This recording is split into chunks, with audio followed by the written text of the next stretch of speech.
के इकट्ठा हुए। पार्टी के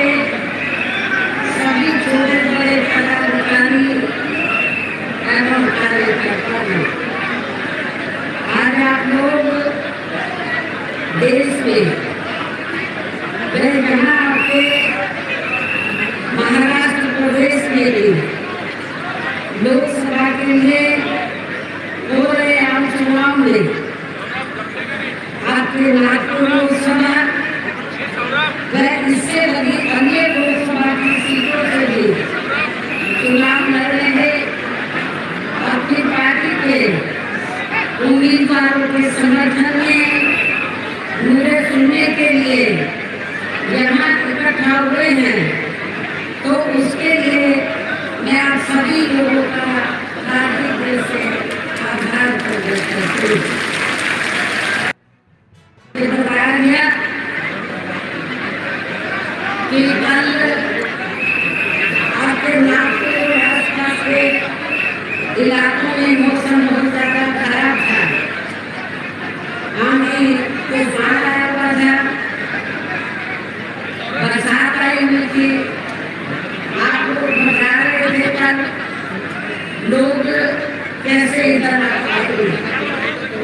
लेकिन कुदरत ने आपकी मदद की और आज मौसम काफी हद तक अच्छा रहा और आप लोग आज बड़ी सभा में मुझे सुनने के लिए आए। वैसे आप लोगों को ये मालूम कि हमारी पार्टी ये चुनाव कांग्रेस, बीजेपी या अन्य किसी भी विरोधी पार्टी के साथ मिलकर नहीं, बल्कि अकेले ही, खासकर जहाँ अपने गरीबों,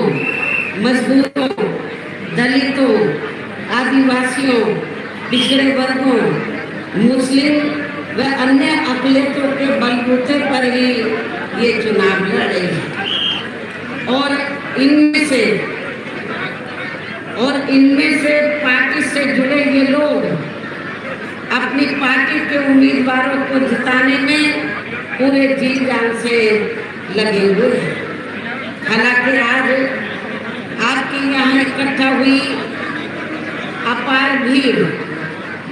खराब मौसम होने के बावजूद भी यहाँ इकट्ठा हुई अपार भीड़,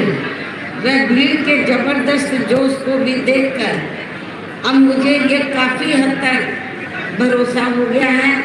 कि इस बार आप लोग इस चुनाव में जहाँ अपने प्रदेश से अपनी पार्टी का बेहतर रिजल्ट जरूर लाएंगे। इसके लिए अब मैं आप लोगों का ध्यान कुछ जरूरी बातों की तरफ दिलाना चाहती हूँ और इस संबंध में मैं विशेषकर कांग्रेस, बीजेपी व इनकी अन्य सभी सहयोगी पार्टियों के बारे में ये कहना चाहूँगी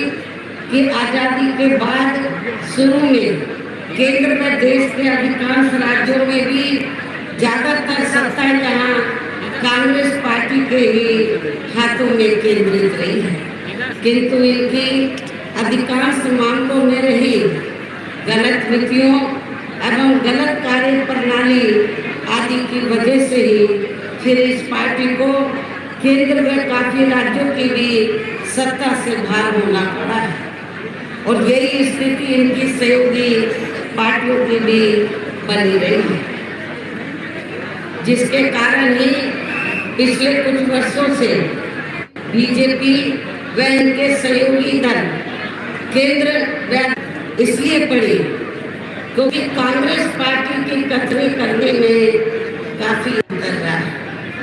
आप लोगों को ये भी मालूम है कि आप लोग कांग्रेस पार्टी के राज में काफी लंबे अरसे तक ये संघर्ष करते रहे कि बाबा साहब डॉक्टर अंबेडकर को भारत रत्न की उपाधि से सम्मानित किया जाना चाहिए, लेकिन कांग्रेस पार्टी ने बाबा साहब डॉक्टर अंबेडकर को अपने जीते जी उनको भारत रत्न की उपाधि से सम्मानित नहीं किया। और इतना ही नहीं, इनकी इनके कारवां को, मूवमेंट को आगे बढ़ाने वाले, बाबा साहब के देहांत के बाद इनके कारवां को, मूवमेंट को आगे बढ़ाने वाले माननीय श्री काशीराम जी की जब डेथ हुई, मृत्यु हुई, तो तब सेंट्रल में कांग्रेस पार्टी पावर में थी। तो सेंट्रल में कांग्रेस पार्टी ने एक दिन का भी माननीय श्री काशीराम जी के सम्मान में राष्ट्रीय शोक डिक्लेयर नहीं किया। इतना ही नहीं, बाबा साहब डॉक्टर अंबेडकर के अथक प्रयासों से अति पिछड़े वर्ग के लोगों को जो मंडल कमीशन की जो रिपोर्ट आई, उसके तहत जो उनको आरक्षण का लाभ मिलना चाहिए था, तो कांग्रेस पार्टी की सरकार ने सेंट्रल में अपनी हुकूमत के दौरान मंडल कमीशन की रिपोर्ट को भी लागू नहीं की, जिसके कारण पिछड़े वर्ग के लोगों को आरक्षण का पूरा लाभ नहीं मिल सका। बहुजन समाज पार्टी के ही अथक प्रयासों से, संघर्ष के कारण ही फिर मंडल कमीशन की रिपोर्ट जब कांग्रेस सेंटर से बाहर हुई और श्री वीपी सिंह की सरकार बनी, तब ये मंडल कमीशन की रिपोर्ट लागू हुई थी और उसके लिए बहुजन समाज पार्टी को काफी संघर्ष करना पड़ा था। पहली बार बीएसपी के कुछ एमपी जीत कर आए थे 1989 में, मैं खुद भी जीत कर आई थी। श्री वीपी सिंह चाहते थे कि हम आपका समर्थन चाहते हैं बीएसपी का, और माननीय श्री काशीराम जी को उन्होंने ये कहा कि आप जो भी मंत्रालय मायावती को देना चाहते हैं हम देने के लिए तैयार हैं, लेकिन आप हमें समर्थन दे दीजिए। तो हमने उस समय श्री वीपी सिंह को ये कहा कि हमें कोई मंत्री पद या बड़ी कुर्सी आदि नहीं चाहिए, हमारी केवल दो ही मांगे हैं, परम पूज्य बाबा साहब डॉक्टर अंबेडकर को भारत रत्न की उपाधि से सम्मानित और मंडल कमीशन की रिपोर्ट लागू कराई। हमने बड़ी कुर्सी ठुकरा दी, लेकिन हमने दलितों के सम्मान में और पिछड़ों के अधिकारों को ध्यान में रखकर हमने कहा कि हम समर्थन देंगे, हमारी ये दोनों मांगे मानी। श्री वीपी सिंह की सरकार ने उस समय हमारी ये दोनों मांगे मान ली और हमने उनको समर्थन दे दिया। कहने का तात्पर्य ये है कि बीएसपी के अथक प्रयासों से ही तो बाबा साहब डॉक्टर अंबेडकर को उनको भारत रत्न की उपाधि से सम्मानित किया गया और मंडल कमीशन की रिपोर्ट लागू की गई। और कांग्रेस पार्टी की इस किस्म की जो मानसिकता थी, जो गलत नीतियां थी, गलत कार्यशैली थी, जातिवादी जो मानसिकता थी, तो उसके कारण फिर ये पार्टी धीरे धीरे केंद्र में ज्यादातर राज्यों की सत्ता से बाहर हो गई और हमें भी फिर बीएसपी बनाने की जरूरत पड़ी। और जिसके कारण ही फिर पिछले कुछ वर्षों से बीजेपी व इनके सहयोगी दल केंद्र में अधिकांश राज्यों की भी सत्ता में काबिज हो गए और अब इनकी भी ज्यादातर जातिवादी, पूंजीवादी, संकीर्ण, सांप्रदायिक व द्वेषपूर्ण नीतियों एवं कार्य प्रणाली आदि से तथा इनकी कथनी व करनी में भी काफी अंतर होने की वजह से ऐसा लगता है कि इस बार ये पार्टी भी यानी कि भारतीय जनता पार्टी भी केंद्र की सत्ता में आसानी से आने वाली नहीं, बशर्ते यदि ये चुनाव इस बार फ्री एंड फेयर होता है तथा आम चर्चा के मुताबिक वोटिंग मशीनों में भी कोई गड़बड़ी आदि नहीं की जाती है। और वैसे भी इस बार चुनाव में इनकी कोई भी पुरानी व नई चल रही नाटकबाजी, जुमलेबाजी व गारंटी आदि काम में आने वाली नहीं, क्योंकि अब देश की जनता काफी हद तक इस बात को समझ चुकी है कि इनकी पार्टी ने अब तक देश के विशेषकर गरीबों, कमजोर तबकों, मध्यम वर्गीय एवं अन्य मेहनतकश लोगों को जो इन्हें अच्छे दिन दिखाने के असंख्य प्रलोभन भरे वायदे किए हैं, तथा इनको हवाई व कागजी गारंटी भी काफी दी है, तो उनका जमीनी हकीकत में अभी तक भी इन्होंने लगभग 1/4 हिस्सा भी कार्य पूरा नहीं किया है, बल्कि इसके स्थान पर इनका ज्यादातर समय व ताकत भी यहाँ इनके अपने चहेते रहे बड़े बड़े पूंजीपतियों एवं धन्ना सेठों को ही ज्यादा से ज्यादा मालामाल व धनवान आदि बनाने में ही तथा इन्हें हर स्तर पर छूट देने व बचाने में ही लगी रही है, जिनके अधिकांश आर्थिक ये पार्टी व अन्य पार्टियां भी अपना संगठन चलाती हैं तथा चुनाव आदि भी, जिसका काफी हद तक खुलासा माननीय सुप्रीम कोर्ट की सख्ती से बॉन्ड की आई रिपोर्ट से भी हो जाता है, तथा जिसमें यानी कि बॉन्ड के जरिए धनवानों से पैसा लेने का अपनी पार्टी के बारे में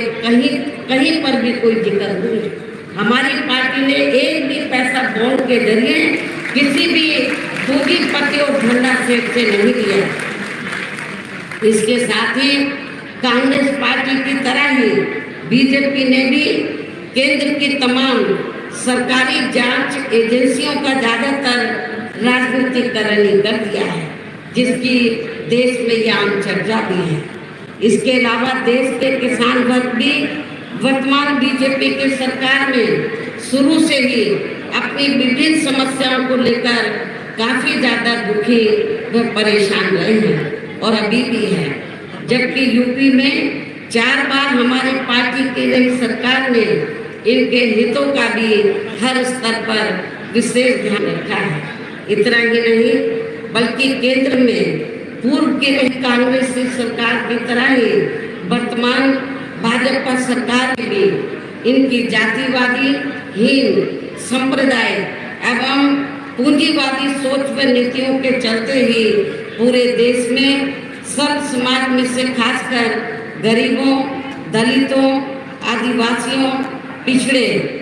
वर्गों, मुस्लिम व अन्य धार्मिक अल्पसंख्यक समाज के लोगों का भी पूर्ण रूप से विकास व उत्थान आदि नहीं हो सका है। और इस संदर्भ में वैसे आप लोगों को ये मालूम है कि पूरे देश में यहाँ दलितों, आदिवासियों एवं अन्य पिछड़े वर्गों का सरकारी नौकरियों में वर्षों से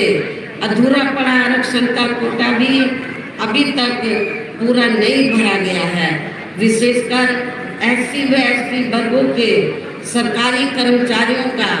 पदोन्नति में आरक्षण को काफी हद तक प्रभावहीन ही बना दिया गया है।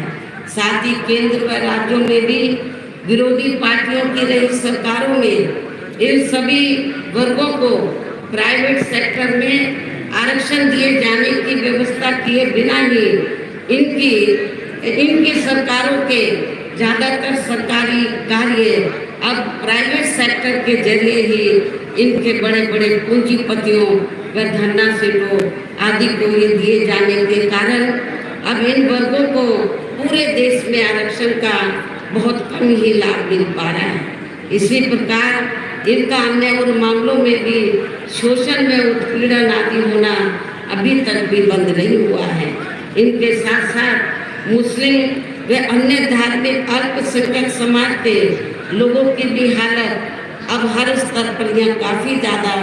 खराब व दयनीय बनी हुई है, जिसका काफी कुछ खुलासा सच्चर कमेटी की रिपोर्ट में भी किया गया है। इतना ही नहीं बल्कि पिछले कुछ वर्षों से केंद्र व अधिकांश राज्यों में भी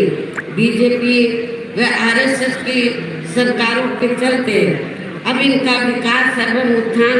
आदि होना भी काफी हद तक बंदशाई हो गया है। आए दिन इन पर खासकर धर्म की आड़ में हो रही जुल्म जाति भी यहाँ काफी ज्यादा चरम सीमा पर पहुंच चुकी है। इनके साथ साथ अपर कास्ट समाज में से विशेषकर गरीब लोगों की भी हालत हमें कोई खास अच्छी नजर नहीं आती है। इनकी गलत कृषि नीतियों के कारण किसान वर्ग भी आए दिन आंदोलित ही रहता है। साथ ही इनकी गलत आर्थिक नीतियों की वजह से देश की अर्थव्यवस्था पर भी इसका काफी बुरा प्रभाव पड़ा है,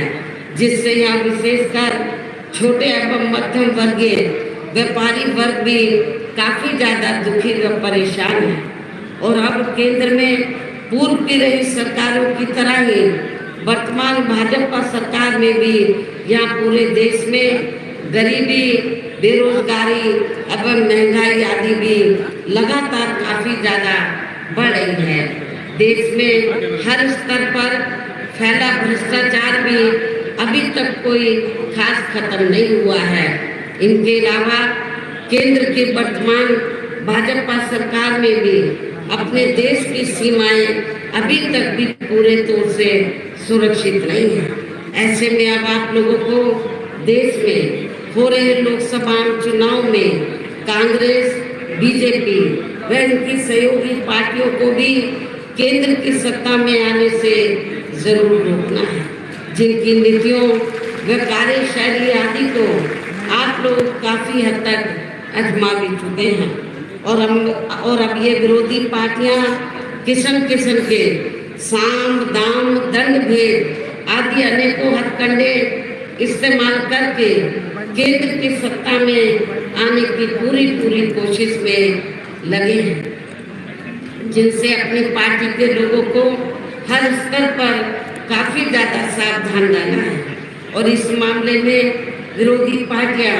अपने अपने पक्ष में हवा बनाने के लिए खासकर मीडिया, ओपिनियन पोल व सर्वे आदि का जो बड़े पैमाने पर इस्तेमाल कर रही हैं, तो उनसे पार्टी के लोगों को बिल्कुल भी गुमराह नहीं होना है। इसके साथ ही विरोधी पार्टियों के विभिन्न रूपों में जारी किए गए इनके हवाई व प्रलोभन भरे चुनावी घोषणा पत्रों एवं वायदों आदि के बहकावे में भी अपनी पार्टी के लोगों को कतई नहीं आना है, जिन्हें ये पार्टियां चुनाव खत्म होने के बाद ज्यादातर अमल में नहीं लाती हैं। और अब जिन पर से देश की जनता का अधिकांश विश्वास ही उठ गया है, यही खास वजह है कि हमारी पार्टी किसी भी चुनाव में अपनी पार्टी का कोई भी चुनावी घोषणा पत्र आदि जारी नहीं करती है। वैसे भी हमारी पार्टी किसी भी मामले में कहने में बहुत कम बल्कि कार्य करके दिखाने में ही ज़्यादा विश्वास रखती है। और इस बात का सबसे बड़ा सबूत यह है कि उत्तर प्रदेश में 4 बार हमारी पार्टी के नेतृत्व में रही सरकार ने चुनाव में पार्टी के बिना जारी किए गए घोषणा पत्र के ही प्रदेश व आम जनहित में काफी कुछ ऐतिहासिक कार्य करके दिखाए हैं, जिनकी अब देश में अधिकांश पार्टियों की सरकारें काफी नकल भी कर रही हैं। जबकि इस मामले में हमारी पार्टी का ये कहना है कि यदि इन पार्टियों के स्थान पर केंद्र में हमें अपनी पार्टी की सरकार बनाने का मौका मिलता है, तो तब फिर हमारी पार्टी की बनी सरकार केंद्र में यहाँ अब तक रही सभी विरोधी पार्टियों की सरकारों की तरह केवल यहाँ हवाई व कागजी कार्य आदि नहीं करेगी, बल्कि उत्तर प्रदेश की तरह ही जमीनी हकीकत में ठोस कार्य करके दिखाएगी। और इस संदर्भ में खासकर मैं ये कहना चाहूँगी, केंद्र द्वारा देश में पिछले कुछ समय से अति गरीब परिवारों को अस्थायी तौर पर फ्री में जो थोड़ी सी खाद्य सामग्री दी जा रही है, तो उससे इनका स्थायी तौर पर भला होने वाला नहीं है। वैसे भी इनकी ये जटिल समस्या देश में हर हाथ को काम देने से ही केवल दूर हो सकती है, जिसकी तरफ हमारी पार्टी की बनी सरकार विशेष ध्यान देगी। साथ ही देश में अब आए दिन बढ़ रही गरीबी, बेरोजगारी व महंगाई आदि से भी जनता काफी ज्यादा त्रस्त है, परेशान है, जिसे भी आर्थिक नीतियों में तब्दीली करके जरूर दूर किया जाएगा। धर्म की भी आड़ में पिछले कुछ वर्षों से खासकर मुस्लिम समाज के लोगों का द्वेष की भावना से जो इनका काफी शोषण व उत्पीड़न आदि किया जा रहा है, तो ये भी देश के लिए अति चिंता की बात है। इसे भी जरूर रोका जाएगा और ये सब हमने अपने यूपी की नई सरकार में कतई भी नहीं होने दिया है। इसके अलावा हमने यूपी में सर्व समाज में से खासकर गरीब एवं बेरोजगार लोगों को अपने पैरों पर खड़ा करने के लिए अनेकों ठोस कदम उठाए हैं, जिनको फिर सरकार बनने पर प्राथमिकता दी जाएगी। कहने का तात्पर्य ये है कि देश में इस समय हो रहे लोकसभा चुनाव में विरोधी पार्टियों के जारी किए गए उनके हवाई व प्रलोभन भरे चुनावी घोषणा पत्रों आदि के बहकावे में अब यहाँ खासकर देश के अति गरीबों, मजदूरों, बेरोजगारों एवं अन्य जरूरतमंद लोगों को बिल्कुल भी नहीं आना है। और अभी ने ऐसी सभी विरोधी पार्टियों को हर हालत में केंद्र की सत्ता में आने से जरूर रोकना है, जिनकी कथनी व करनी में भी काफ़ी अंतर रहा है, शुरू से ही काफ़ी अंतर रहा है तथा जिन्हें ये लोग वर्षों से आजमा भी चुके हैं। ऐसी स्थिति में अब मेरा यही कहना है कि आप लोगों को अपने खुद के व अपने प्रदेश एवं देश के भी हित में अपने वोटों को यहाँ कांग्रेस, बीजेपी व अन्य सभी विरोधी पार्टियों को न देकर केवल अपनी एकमात्र हितैषी पार्टी बहुजन समाज पार्टी को ही देना, जो ये पार्टी उत्तर प्रदेश की तरह ही केंद्र में भी अपनी पार्टी की सरकार बनने पर फिर पूरे देश में अपनी पार्टी की सर्वजन हिताय व सर्वजन सुखाय के नीतियों पर आधारित सरकार चलाएगी। इसके साथ साथ केंद्र से जुड़ी आपके क्षेत्र की जो भी यहाँ स्थानीय समस्याएं होंगी तो उन्हें भी फिर दूर किया जाएगा। साथ ही यहाँ गरीबों, मजदूरों, बेरोजगारों, कर्मचारियों, किसानों, छोटे व्यापारियों एवं अन्य मेहनतकश लोगों के हितों का भी विशेष ध्यान रखा जाएगा। समाज में खासकर दलितों, आदिवासियों, पिछड़े वर्गों, मुस्लिम व अन्य धार्मिक अल्पसंख्यक समाज के लोगों के विकास व उत्थान के साथ साथ हर स्तर पर इनकी सुरक्षा आदि के लिए भी प्रभावी कदम उठाए जाएंगे। तभी फिर यहाँ वास्तव में अपने देश के महान संतों, गुरुओं व महापुरुषों में भी विशेषकर महात्मा ज्योतिबा फूले, श्री छत्रपति शाहू जी महाराज, श्री नारायण गुरु, बाबा साहब डॉक्टर भीमराव अम्बेडकर एवं मान्यवर श्री कांशीराम जी आदि का अधूरा रहा सपना जरूर साकार हो सकता है, जिनको यूपी में हमारी पार्टी की नई सरकार द्वारा हर स्तर पर पूरा आदर सम्मान भी दिया गया है। इन्हीं खास बातों के साथ ही अब मेरी आप लोगों से यही पुरजोर अपील है कि हमारी पार्टी ने आपके नागपुर व इससे लगी अन्य लोकसभा की सीटों से भी अर्थात पूरे महाराष्ट्र से जिनको भी चुनाव के मैदान में उतारा है, जो यहाँ आपके सामने मंच पर मौजूद भी हैं, तो उन्हें आपको जरूर कामयाब बनाना है। जिनको कामयाब बनाने के लिए जहाँ सेंटर एवं स्टेट के कोऑर्डिनेटर तथा स्टेट अध्यक्ष एवं आपके महाराष्ट्र स्टेट के अध्यक्ष व स्टेट की पूरी कमेटी और यहाँ के जोन एवं अन्य सभी स्तर की कमेटी के पदाधिकारी जिनको जिताने में पूरे जी जान से लगे हैं, और इसके लिए अब पार्टी के लोगों को वोट वाले दिन यहाँ बीएसपी के अपने सभी लोकसभा प्रत्याशियों को अपनी पार्टी के हाथी चुनाव चिन्ह के सामने वाले बटन को दबाकर अवश्य ही जिताना है। और इसके लिए अब आप लोगों को वोट पड़ने वाले दिन यहाँ बीएसपी के अपने सभी लोकसभा उम्मीदवारों को पार्टी के हाथी चुनाव चिन्ह के सामने वाले बटन को दबा के इनको जरूर जिताना है, कामयाब बनाना है। इसकी मैं पुनः आपसे अपील करती हूँ। और इस संबंध में यहाँ मैं ये भी कहना चाहूँगी कि आप लोगों को वोट पड़ने वाले दिन सबसे पहले सुबह उठते ही व समय से अपने अपने पोलिंग बूथों पर अपना वोट डालने के लिए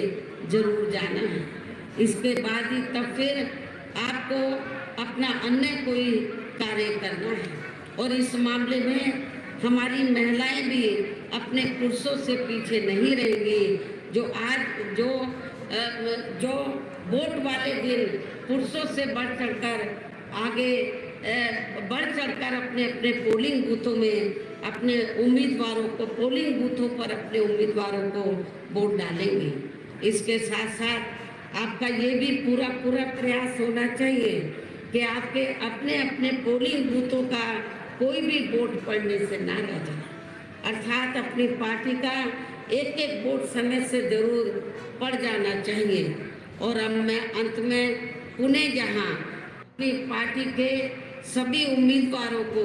जो यहाँ मंच पर मौजूद हैं, अपनी पार्टी के इन सभी उम्मीदवारों को पार्टी के हाथी चुनाव चिन्ह के सामने वाले बटन को दबा के उन्हें भारी वोटों के अंतर से जिताने की अपील के साथ ही अब मैं अपनी बात यही समाप्त करूं। लेकिन इससे पहले मैं ये भी कहना चाहूँगी कि परम पूज्य बाबा साहब डॉक्टर अंबेडकर ने अपने जीते जी महाराष्ट्र में उनका वैसे तो पूरे देश के लिए उन्होंने काम किया, लेकिन महाराष्ट्र में खासकर जो ये उनकी कर्म भूमि रही है, तो बाबा साहब डॉक्टर अंबेडकर ने पूरा प्रयास किया था कि आप महाराष्ट्र सेंटर के साथ साथ खासकर महाराष्ट्र स्टेट की पॉलिटिकल पावर की मास्टर की आप लोग अपने हाथ में लें। लेकिन उनके जीते जी आप लोग इसमें कामयाब नहीं हो सके। उनके देहांत के बाद फिर इनके कारवां को, अधूरे पड़े कारवां को मान्यवर श्री कांशीराम जी ने तो मंजिल तक पहुंचाने का पूरा अथक प्रयास किया। इत्तेफाक से मान्यवर श्री कांशीराम जी की ये भी महाराष्ट्र की कर्म भूमि रही। उन्होंने पूना से इस मूवमेंट को शुरू किया, पूरे महाराष्ट्र में लेकर गए, पूरे देश में लेकर गए, बहुत मेहनत की उन्होंने। लेकिन उनके जीते जी आप लोगों ने उनको निराश ही रखा। बाबा साहब को भी निराश किया, मान्यवर श्री कांशीराम जी को भी निराश किया। अब दोनों हमारे बीच में नहीं हैं। मेरे आप लोगों से पुरजोर अपील है कि यदि आप लोग वास्तव में परम पूज्य बाबा साहब डॉक्टर भीमराव अम्बेडकर और मान्यवर श्री कांशीराम जी के आप सच्चे अनुयायी हैं, तो जो गलतियां अभी तक आप लोगों ने की हैं उसमें सुधार लाकर आप लोग उनके अधूरे पड़े कारवां को जरूर आप लोग पूरा करेंगे। अभी मौका मिल रहा है, आप पूरे देश में लोकसभा का चुनाव हो रहा है, आपके महाराष्ट्र जिसके तहत आपके महाराष्ट्र स्टेट में भी हो रहा है। मेरी आप लोगों से पुरजोर अपील है, खास तौर से नागपुर विदर्भ के लोगों ने, विदर्भ के लोगों से और इस क्षेत्र के लोगों से, वैसे तो पूरे महाराष्ट्र के लोगों से पुरजोर अपील है कि आप लोग जो कुछ कार्य आप लोग उनके जीते जी नहीं कर सके, कम से कम आप लोग अब उनके देहांत के बाद तो ये कार्य जो उनकी दिली तमन्ना थी इसको जरूर पूरा करें। और इस चुनाव में आप लोग जरूर अच्छा रिजल्ट लाएं। तो यही हमारे इन दोनों महापुरुषों के प्रति आपकी सच्ची श्रद्धा भी होगी। तो इन्हीं जरूरी बातों के साथ ही अब मैं पुनः अपनी पार्टी के सभी उम्मीदवारों को पार्टी के हाथी चुनाव चिन्ह के सामने वाले बटन को दबाकर इनको भारी वोटों के अंतर से जिताने की पुरजोर अपील करते हुए अपनी बात यही समाप्त करती हूँ। जय भीम, जय भारत।